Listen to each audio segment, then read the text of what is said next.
반갑습니다. 대소마이맥 이용수입니다. 자, 우리 이번 시간은 2027학년도 수능 대비 사회문화 기출 분석 OT 한번 진행하겠습니다. 자, 모토가요, 까다로움을 담다라고 되어 있는데 문제가 어려운 문제들만 뽑았다 이런 건 아니에요. 제가 정말 까다롭게 생각해서 꼼꼼하게 생각해서 문제를 선별했다 라고 보시면 될 것 같아요. 우리가 기출 분석은 기출과 관련된 교재에는 참 좋은 교재들이 많아요. 그쵸? 근데 문제들이 너무나 많고 내가 또 최근에 어떤 문제 출제 기조하고 맞는지에 대한 판단도 하기가 어렵습니다. 처음 하신 학생들은 더더욱 그럴 거고요. 그래서 좀 불안할 수는 있겠지만은 많은 문제들을 푸는 것보다는 풀어야 되는 문제들을 푸는 게 더 좋지 않을까. 자, 그래서 그냥 많은 문제를 아무 생각 없이 반복적으로 풀어야 될까에 대한 고민에서 시작을 한 교재가 이 교재의 시작점, 출발점이 되었던 교재라고 보시면 될 것 같아요. 꼭 필요한 문제들만 뽑았습니다. 개념편, 문제 형식편, 자료 분석, 모의고사 이런 식으로 좀 이루어져 있고, 자, 총 문제는 352문제가 이루어질 건데 이 문제만 보시면 정말 충분합니다.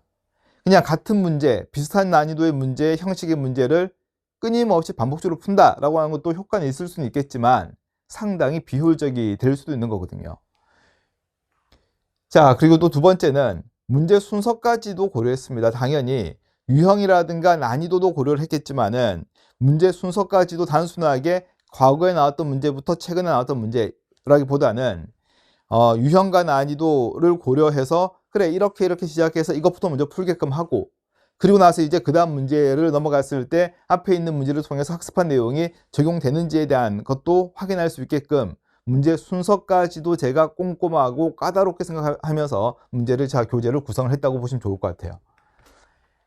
자, 문제 형식과 자료 분석 파트 같은 경우에도 유형에 따라서 배열했습니다. 특히 문제 형식 같은 경우에는 우리가 뭐 조건 제시와 같은 예, 아니요 또는 점수, 뭐 1.4점, 자, 그리고 예, 아니요라고 해서 또 점수가 나오는 형태가 있을 거고 교사 답변 형식도 있을 거고, 이런 문제 형식에 따라 배열을 좀 했고, 자료 분석 같은 경우에도 인구라든가 사회보장제도 그리고 사회 계층과 사회 이동에 대해서도 유형 그리고 난이도를 고려해서 순서까지 배열해서 문제를 만들었다, 뽑아냈다라고 보시면 좋을 것 같아요.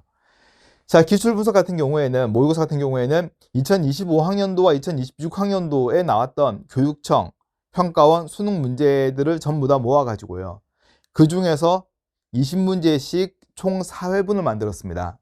그래서 아마 내가 개념을 정리를 했고 또 자료 분석도 풀어봤는데 시간 내에 내가 문제를 풀 수가 있는지, 또는 내가 정리를 한 내용들에 대해서 실전적으로 적용이 되는지에 대해서도 기출을 통해서 기출 문제지만은 모의고사 형식으로 정리를 했기 때문에 아마 시간 배분 또는 내가 알고 있는 것에 대한 정확한 적용에 대한 연습도 하실 수 있게끔 문제를 좀 만들어 봤습니다. 자, 해설지가 두 가지가 좀 제공이 될 겁니다. 첫 번째는 본 교재 안에 뒤에 있는 해설은요, 제가 이런 거 좀 싫어해요. 그냥 EBS에 나와 있는 해설을 복사해서 붙이는 이런 해설지는 상당히 싫어합니다. 차라리 안 만들면 안 만들지 그런 해설지는 굳이 내가 했다라고 뭐 티를 낼 이유도 없을 것 같아요. 어떻게 보면 다른 사람들이 만든 해설지를 가지고 와서 마치 자기 거인 것처럼 척하는 거니까 이렇게 하지 말고 해설지를 꼼꼼하게 다시 다 쳤습니다. 아마 읽어보시게 되면 이래서 이렇게 되는 거고 이렇기 때문에 이 선지가 정답이고 아니구나, 또는 재심에 대해서 어떻게 문제를 접근해야 될지에 대해서도 고민을 하게끔 정리를 하게끔 되어 있다 보니까 자세한 해설지가 있을 거고, 또 하나는 똑같은 교재가 나가는데 대신에 이 교재 안에는 손글씨 해설이 좀 들어가 있습니다.